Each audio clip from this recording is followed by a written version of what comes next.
At one time, many considered it to be the eighth wonder of the world. 22 stories tall, it towered 302 feet over the Chicago skyline. From the observation tower at the top, people claimed they could see Council Bluffs on the western border of Iowa. Not only was the Chicago Masonic Temple officially the world's tallest building when built in 1892, but it was also one of the world's most elegant.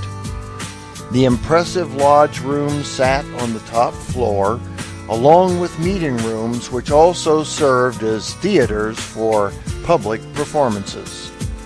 With its first 9 floors dedicated to shopping, the impressive structure had something for everyone and attracted people from Chicago as well as tourists from around the world. The building was so tall, people could see it from almost any location in Chicago, and in fact, it was so dominant a feature on the Chicago skyline, it brought the word skyscraper into popular use. The building's designers, Burnham and Root, intended for the structure located at the intersection of Randolph and State Streets to last a century. At its opening, it quickly became the social center of the Windy City, with people rushing to see the shops, view the world from the observation tower, and attend dances and shows in the rooms at the top. Unfortunately, it was the grand building's popularity that led to its demise. The logistics of tall buildings were not understood in the late 19th century.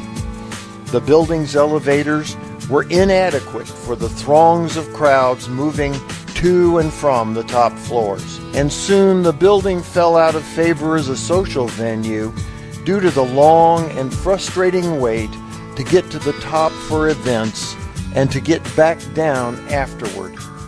Then, in 1939, Chicago began building the State Street subway, which ran underneath the building. The construction would have required an expensive retrofitting of the building's foundation. Given that, and the fact the social set had long since gone elsewhere, the great Chicago Masonic Temple, built to last a century, came down after only 47 years. There is, however, an interesting footnote to the short life of the old building.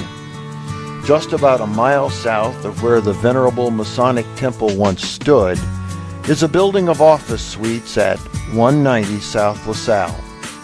A postmodern product of architects Philip Johnson and John McGee, the distinctive style of the building remains almost hidden to the street-level viewer lost in a towering concrete forest.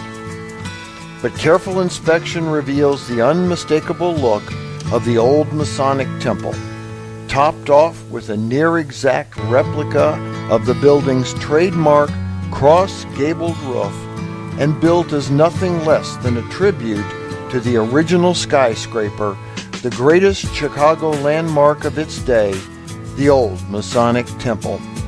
For the Whence Came You podcast, I'm Steve Harrison with the Masonic Minute.